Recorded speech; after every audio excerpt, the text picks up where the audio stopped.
Assalamualaikum warahmatullahi wabarakatuh. Alhamdulillah dan terima kasih saya ucapkan kepada Allah Subhanahu wa taala yang telah memberikan rahmat serta hidayahnya sehingga saya dapat menyelesaikan pembuatan video ini dengan baik. Sebelumnya perkenalkan, saya Ainul Lestari dengan NIM L1A119054 dari kelas R001.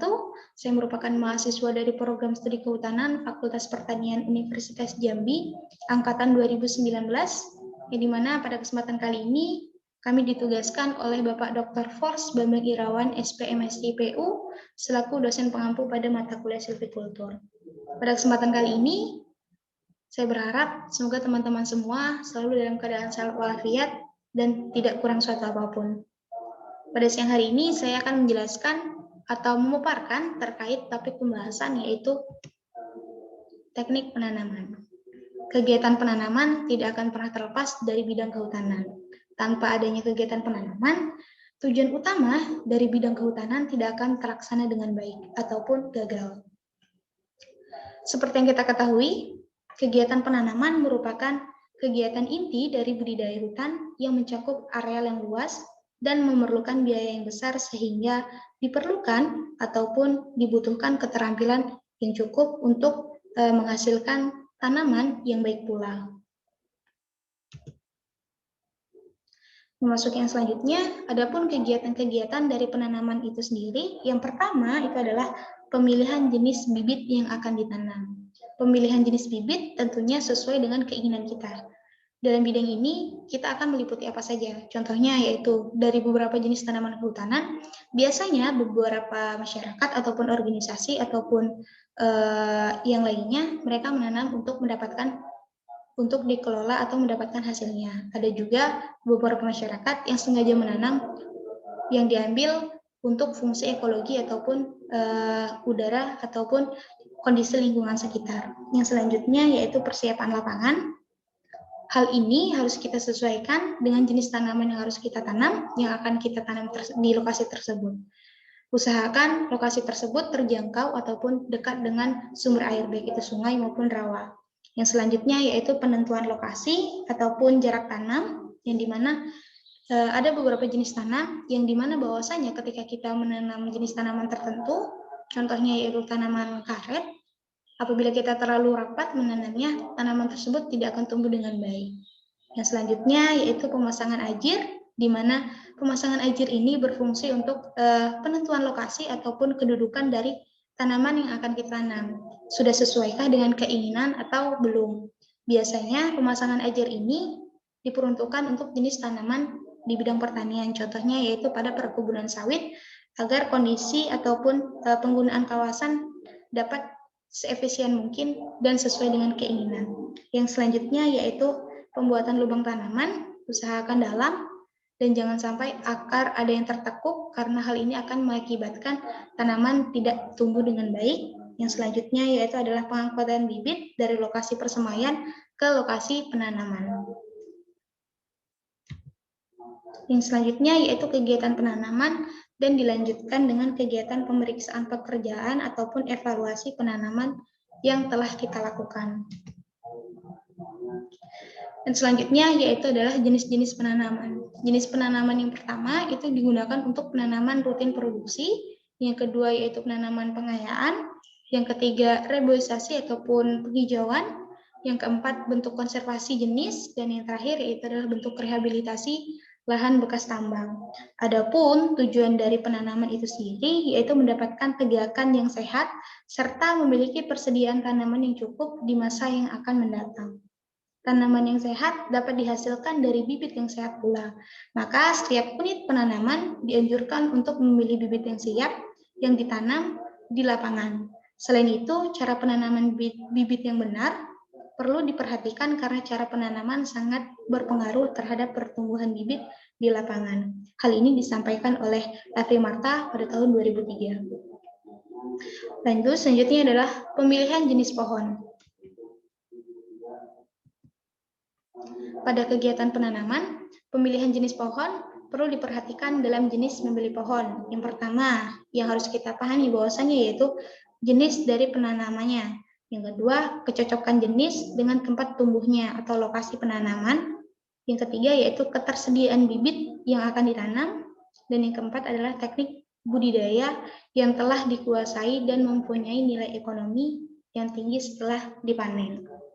Kesesuaian jenis dengan tempat tumbuhnya memungkinkan pohon akan tumbuh secara optimal dengan baik sehingga dapat memberikan dampak positif terhadap lingkungan, baik berkenaan dengan nilai ekonomi, ekologi, perlindungan dan konservasi tanah maupun pengaturan tanah air.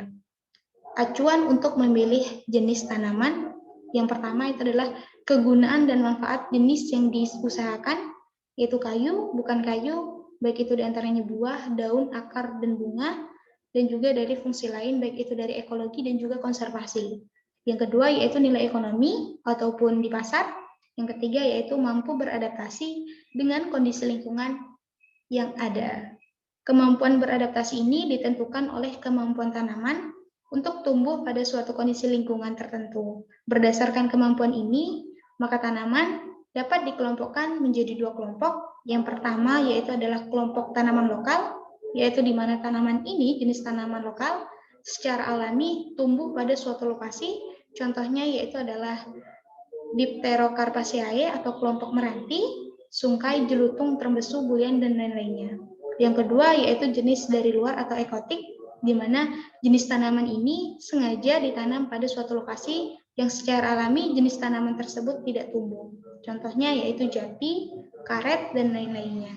Jika akan menanam jenis tanaman dalam kelompok ekotik, perlu dilakukan tindakan sebelum jenis tersebut ditanam pada suatu lahan yang luas, yaitu yang pertama, hal yang harus kita lakukan yaitu melakukan uji kesesuaian dengan lingkungan atau diantaranya itu tanah dan iklim, minimal satu daur, yaitu jika tanaman tersebut ternyata bisa tumbuh dan memberi hasil baik, maka jenis tersebut dapat diusahakan di lokasi penanaman tersebut. Yang kedua, mencari informasi dari hasil penanaman jenis tersebut pada lokasi berdekatan dengan lokasi di mana tanaman tersebut akan ditanam. Yang ketiga, mencari informasi dari berbagai sumber literatur. Khusus untuk tanaman yang akan ditanam pada tanah kritis, seperti untuk penghijauan ataupun reboisasi, harus memenuhi beberapa syarat, diantaranya yaitu mampu hidup pada kondisi lingkungan yang beragam, terutama kritis. Yang kedua, mampu hidup pada bahan lahan atau kawasan yang miskin akan unsur hara. Yang ketiga yaitu mampu hidup pada lahan terbuka tanpa ada naungan. Yang keempat yaitu cepat tumbuh. Yang kelima, cepat berbuah dan banyak menghasilkan buah. Dan yang terakhir yaitu mudah diperbanyak, baik itu dengan perkembangbiakan vegetatif maupun perkembangbiakan generatif. Yang selanjutnya yaitu kriteria dari ketersediaan jenis tanaman itu sendiri. Jenis tanaman yang dimaksud harus memenuhi persyaratan sebagai berikut. Yang pertama, pohon yang akan ditanam dapat menjamin ketersediaan bahan baku, baik itu bahan baku kayu yang diperlukan oleh industri perkayuan yang didukungnya. Yang kedua yaitu persyaratan tempat tumbuhnya sesuai dengan kondisi tempat tumbuh pada lahan yang disediakan, yang perlu dipastikan terutama apabila jenis tanaman yang dimaksud bukan merupakan jenis tanaman setempat, melainkan jenis tanaman dari luar. Yang ketiga, teknik budidaya cukup diketahui dan dapat dengan mudah dikuasai untuk melaksanakan pembudidayaan jenis tanaman tersebut. Yang keempat, pohon dapat cepat tumbuh dan tinggi volume dengan nilai ukurannya, dengan nilai kayunya sendiri. Yang selanjutnya yaitu penentuan lokasi penanaman. Yang pertama, penanaman dengan pola monokultural.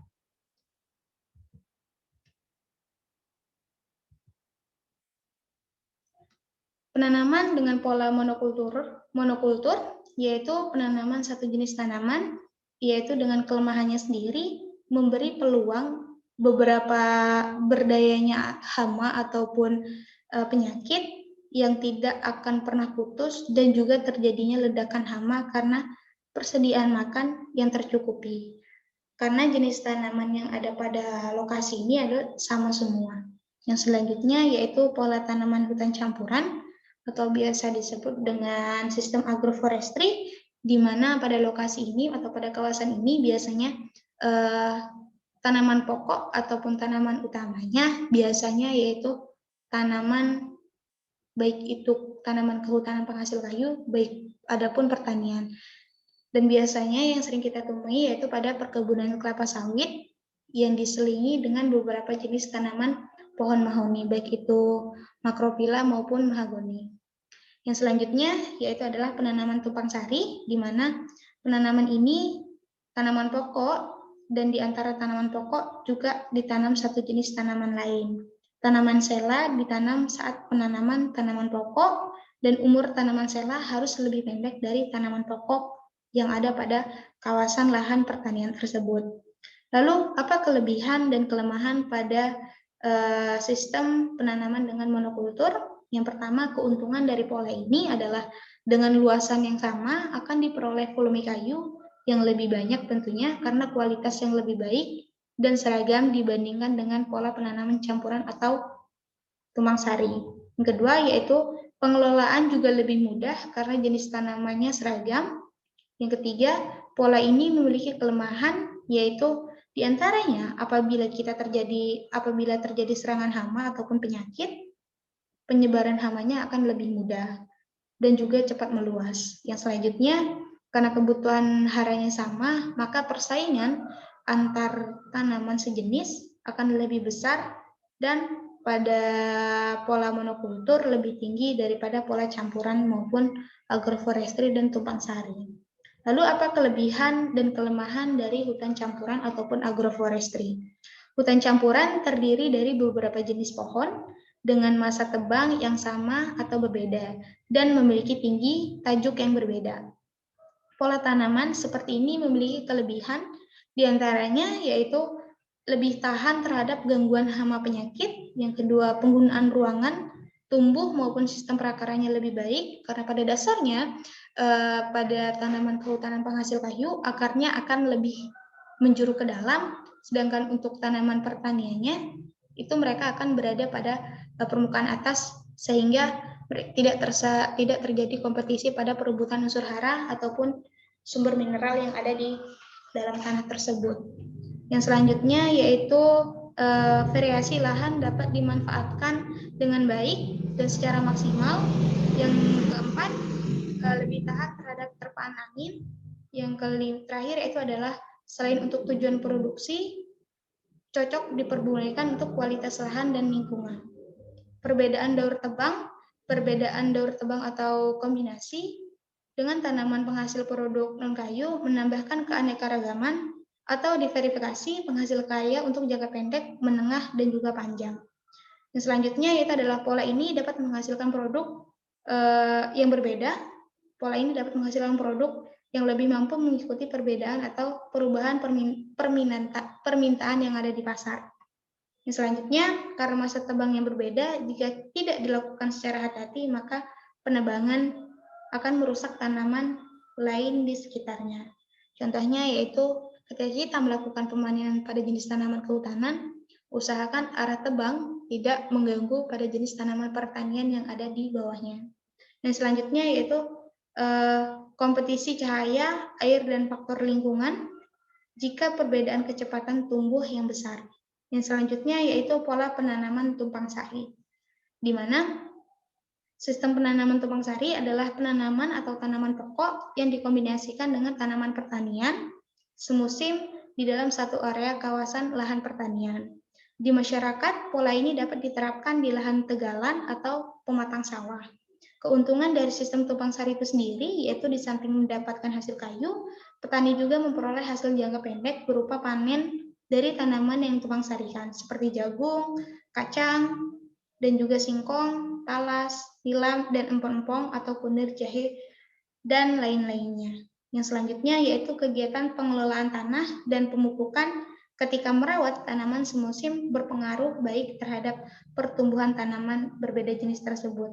Selanjutnya yaitu pola tumpang sari juga dapat dikombinasikan dengan tanaman perkebunan, misalnya kakao ataupun dan juga kelapa sawit. Selanjutnya yaitu penentuan jarak tanam.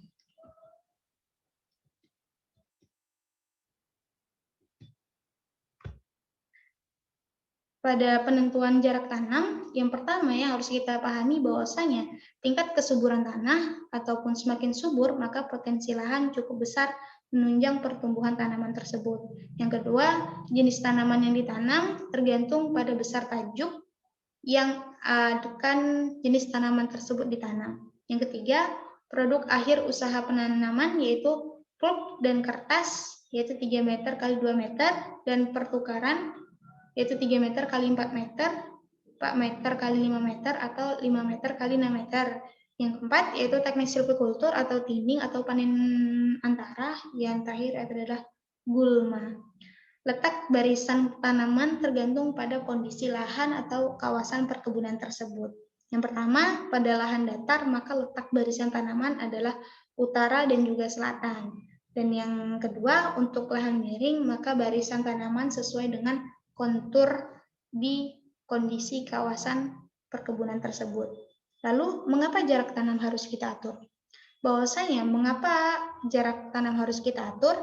Yang pertama, jarak tanam yang teratur akan memudahkan atau pemeliharaan dan pengawasan serta memberikan kesan rapi dengan bersih terhadap kawasan pertanian tersebut sehingga enak dipandang dan juga pastinya tidak akan mengganggu kondisi pertumbuhan tanaman tersebut. Yang kedua, memberi ruang yang cukup kepada pohon agar dapat memaksimalkan pertumbuhan tajuk, batang, dan juga akar. Yang ketiga, mengurangi persaingan antar pohon dan mendapatkan air dan makanan, yaitu hara dan unsur mineral dari dalam tanah sehingga pohon-pohon dapat tumbuh dengan maksimal dan menghasilkan hasil yang kita inginkan. Yang keempat, yaitu mengurangi persaingan antar pohon dan mendapatkan cahaya untuk memperbaiki sirkulasi pertukaran udara sehingga batang dan tajuk tumbuh dengan sehat. Yang terakhir yaitu mengurangi kemungkinan kerusakan pohon akibat terpaan angin yang kencang. Dan selanjutnya yaitu pengelolaan tanah, di mana cara pengelolaan tanah yang baik itu tergantung yang pertama pada produk akhir dari usaha penanaman, yang kedua spesies yang akan ditanam, yang ketiga penutupan lahan, yang keempat yaitu pola pengasuhan hutan HPHTI atau HIPH atau pengayaan, dan yang kelima itulah kondisi tanah atau kerentanan terhadap erosi. Yang pertama yaitu yang harus kita pahami di sini adalah pembuatan lubang untuk penanaman.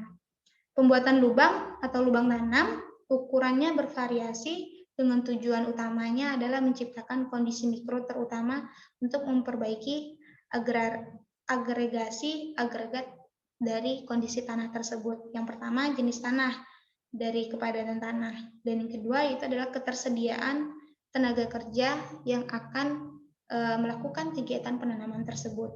Pembuatan lubang penanaman itu dilakukan dekat air, dekat ajir atau sesuai dengan patokan yang sudah kita tentukan tadi dengan ukuran lubang yaitu 30 kali 30 kali 30 cm atau 30 kali 20 kali 20 cm. Yang selanjutnya yaitu pelaksanaan kegiatan penanaman. Pelaksanaan atau pengangkutan bibit dilakukan secara hati-hati agar tidak mengalami kerusakan selama dalam perjalanan dari kegiatan persemaian dari lokasi persemaian ke lokasi penanaman. Yaitu bibit yang telah diseleksi dimasukkan ke dalam peti atau keranjang dengan disusun rapat sehingga tidak bergerak jika dibawa atau diangkut di dalam gerobak. Bibit yang dibawa ke lapangan adalah bibit yang sehat dan segar dan dihindarkan dari panas matahari serta disimpan di tempat yang teduh dan juga terlindungi. Yang pertama yang harus kita pahami juga bahwasanya bibit yang diangkut dengan dipikul jangkauan maksimumnya sejauh 2 km dari tempat pengumpulan bibit di lapangan atau tempat persemaian. Yang kedua, jumlah bibit yang diangkut sesuai dengan jadwal penanaman serta kemampuan regu tanam. Untuk selanjutnya yaitu kegiatan penanaman, di mana kalau bibit menggunakan polybag, maka sebelum bibit ditanam, kantong plastik dilepas dengan cara dirobek dan medianya terlebih dahulu dipadatkan dengan cara meremas atau menekan polybag tersebut. Yang kedua, kalau menggunakan tuber plastik, maka lepaskan bibit dari tub dengan cara memukul tuber dari bawah secara perlahan. Yang ketiga, media tanam diusahakan tetap melekat pada akar bibit. Yang keempat, bibit dari tanaman tersebut diletakkan atau di tengah lubang secara vertikal, terus ditimbun dengan cara hati-hati dengan tanah sekitar sampai batas leher. Dalam menimbun, upayakan topsoil dimasukkan ke lubang terlebih dahulu. Kemudian tanah sekitar bibit dipadatkan dengan jalan dan ditekan secara hati-hati sampai terjadi kontak antara perakaran dan juga tanah. Yang selanjutnya yaitu kegiatan evaluasi setelah kegiatan penanaman. Kegiatan evaluasi merupakan kegiatan penanaman yang dimaksudkan untuk mengetahui keberhasilan penanaman dan untuk menentukan kegiatan penyulaman keberhasilan tanaman di lapangan, yang biasanya dilihat dari presentasi kematian atau hidup matinya tanaman tersebut. Oleh karena itu, perlu adanya penyulaman, yaitu kegiatan penanaman kembali untuk mengganti tanaman pokok yang rusak atau mati sehingga jumlah penanaman atau tanaman per hektarnya yang tumbuh sesuai dengan standar yang telah ditentukan. Jika persen dari tanaman mencapai 100%, pada areal tersebut tidak perlu adanya kegiatan penyulaman. Yang kedua, pada 80% sampai 100% perlu adanya penyulaman, yaitu penyulaman ringan. Yang ketiga, antara 60 sampai 80% dilakukan sulaman intensif pada kawasan tersebut, sehingga tanaman yang sekiranya mati kita ganti dengan tanaman yang baru. Yang selanjutnya itu di bawah 60% perlu dilakukan penanaman ulang.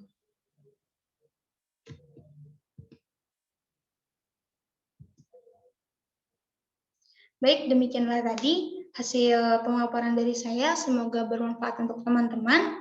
Atas kekurangannya saya mohon maaf. Saya akhiri, wabillahi taufiq wal hidayah. Wassalamualaikum warahmatullahi wabarakatuh.